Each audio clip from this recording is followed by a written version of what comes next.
இந்த செய்தியை உங்களுக்கு வழங்குவது டைனமிக். 34 ஆண்டு கால சிறந்த டைனமிக் 7ஆம் உணர்வு விழித்தெழுதல் விழிப்புணர்வு உளமன உணர்வியல் அனுபவ பயிற்சிக்கு டைனமிக்.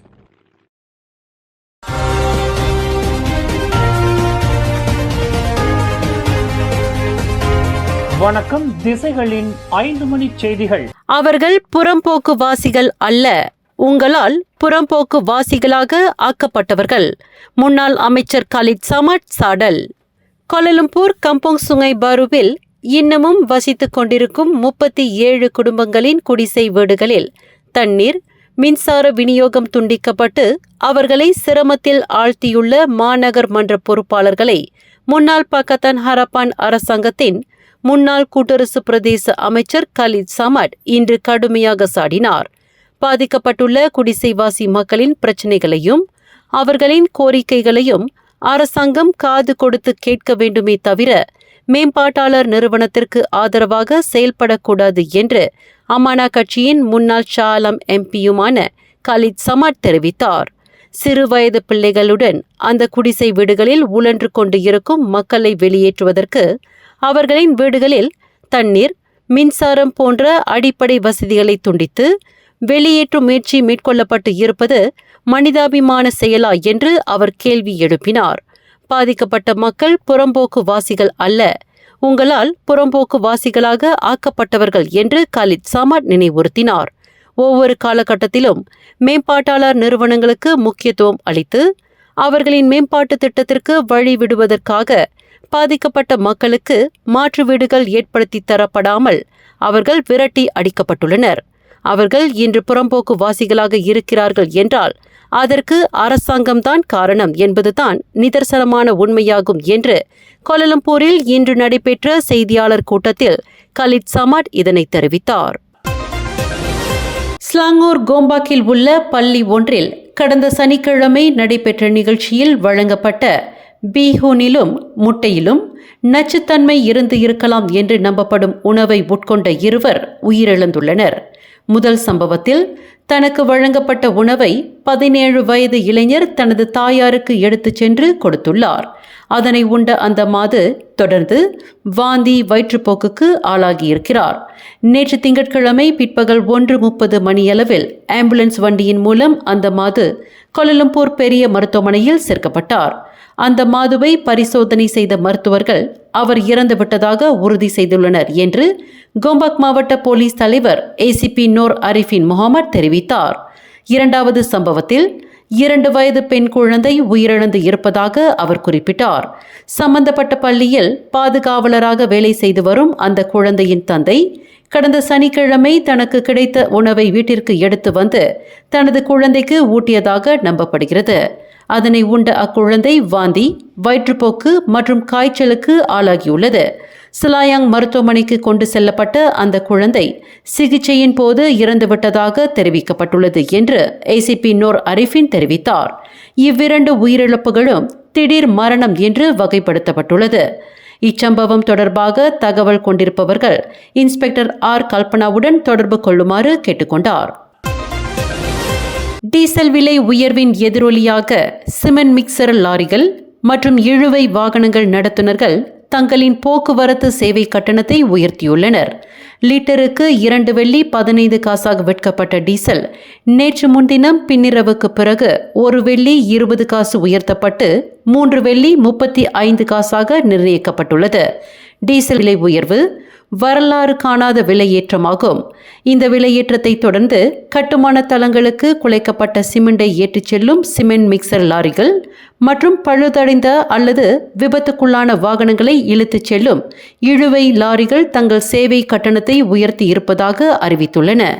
தங்களின் சேவை கட்டணத்தை உயர்த்தி இருப்பதை குறைந்தது 2 சிமெண்ட் மிக்சர் நிறுவனங்களான டிபிஜி ரெடிமிக்ஸ் சென்ட்ரியன் பர்ஹட் மற்றும் LCS மார்க்கெட்டிங் சென்ட்ரியன் பர்ஹட் ஆகியவை உறுதிப்படுத்தியுள்ளன. இலக்கிடப்பட்டவர்களுக்கு டீசல் உதவித்தொகை அமல்படுத்தப்பட்டதை தொடர்ந்து தங்கள் நிறுவனங்கள் சேவை கட்டணத்தை உயர்த்த வேண்டிய நிர்பந்தங்களுக்கு இலக்காகி இருப்பதாக அவை தெரிவித்துள்ளன. டீசல் உதவித்தொகையை பெறுவதற்கு தகுதியானவர்களுக்கு ஃப்ளீட் கார்டு அட்டை வழங்கப்படுகிறது. அந்த அட்டையை பெறுவதற்கு தங்கள் நிறுவனங்கள் தகுதி பெறவில்லை என்று அறிவிக்கப்பட்டுள்ளது. இதனைத் தொடர்ந்து சேவை கட்டணத்தை உயர்த்த வேண்டிய நிர்பந்தம் ஏற்பட்டுள்ளது என்று கிளந்தானை தளமாக கொண்டுள்ள டிபிஜி ரெடிமிக்ஸ் நிறுவனத்தின் பேச்சாளர் கூறுகிறார்.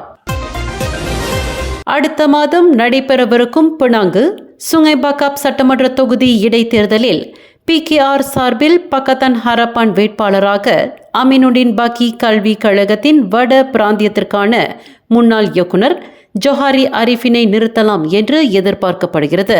மலேசிய இஸ்லாமிய இளைஞர் அமைப்பான அபிமின் உறுப்பினர் என்ற பின்னணியை கொண்டுள்ள ஜொஹாரி அரிஃபின் சுங்கைபாக்காப் இடைத்தேர்தலில் நிறுத்தப்படுவதற்கு பரிசீலனை செய்யப்பட்டு வரும் வேட்பாளர்களில் முதன்மையில் இருப்பதாக தெரியவந்துள்ளது.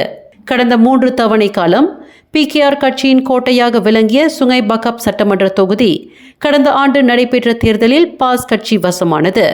அத்தொகுதியை தற்காத்துக் கொள்வதற்கு பாஸ் கட்சி சமய பின்னணியை கொண்ட ஒரு வேட்பாளரை நிறுத்தலாம் என்று எதிர்பார்க்கப்படுவதால் அதற்கு ஈடாக கல்வி பின்புலத்தை கொண்ட வலிமை பொருந்திய வேட்பாளராக PKR சார்பில் ஜொஹாரி அரிஃபின் நிறுத்தப்படலாம் என்று எதிர்பார்க்கப்படுகிறது.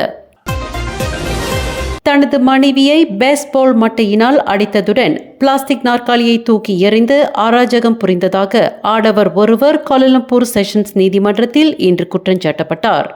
45 வயது இண்டர் சிங் என்ற அந்த நபர் கடந்த மே 5ஆம் தேதி பிற்பகல் 3 மணியளவில் கோலாலம்பூர் ஜலான் இப்போ சந்துல் தமன் ரெயின்போவில் உள்ள ஓர் ஆடம்பர அடுக்குமாடி வீட்டில் தனது மனைவி சுகிண்டர் கௌர் என்பவரை சரமாரியாக அடித்ததாக குற்றச்சாட்டில் தெரிவிக்கப்பட்டது.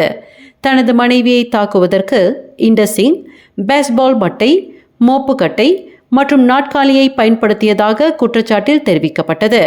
குற்றவாளி என்று நிரூபிக்கப்பட்டால் கூடியபட்சம் 10 ஆண்டு சிறை அல்லது அபராதம் அல்லது பிறம்படி தண்டனை விதிக்க வகை செய்யும் குற்றவியல் சட்டம் 324 பிரிவின் கீழ் இண்டர் சிங் குற்றச்சாட்டை எதிர்நோக்கியுள்ளார்.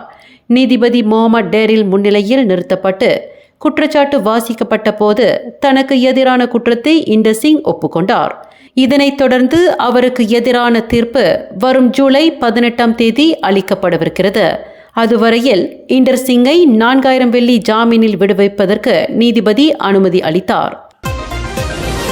இஸ்ரேலிய பிரஜைக்கு துப்பாக்கிகளை விற்பனை செய்ததாக சந்தேகிக்கப்படும் உள்ளூரை சேர்ந்த கணவன் மனைவிக்கு எதிரான வழக்கு விசாரணை வரும் ஜூலை 11ஆம் தேதிக்கு ஒத்திவைக்கப்பட்டுள்ளது. 41 வயது ஷரீஃபா ஃபரஹா ஷேட் உசேன் மற்றும் அவரின் 43 வயது கணவர் அப்துல் ஹசீம் முகமது யாசின் ஆகிய இருவரும் கோலாலம்பூர் செஷன்ஸ் நீதிமன்றத்தில் இன்று காலையில் மீண்டும் நிறுத்தப்பட்டனர். இவ்வழக்கு தொடர்பாக சில ஆவணங்கள் எதிர்த்தரப்பு வழக்கறிஞருக்கு சார்பு செய்வதற்கு அவற்றை தயாரிக்கும் பணி இன்னும் நிறைவு பெறவில்லை என்று துணை பப்ளிக் ப்ராசிக்யூட்டர் ஃபசீடா ஃபைக் நீதிமன்றத்தில் தெரிவித்தார்.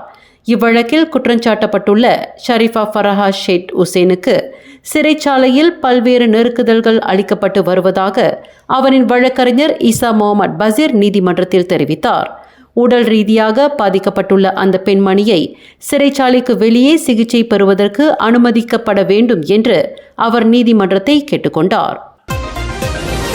அண்மையில் லண்டனிலிருந்து சிங்கப்பூருக்கு வந்து கொண்டிருந்த சிங்கப்பூர் ஏர்லைன்ஸ் SQ321 விமானம் நடுவானில் மிக கடுமையாக ஆட்டங்கண்ட சம்பவத்தில் காயம் அடைந்த அனைவருக்கும் இழப்பீட்டுத் தொகை வழங்கப்பட்டுள்ளது.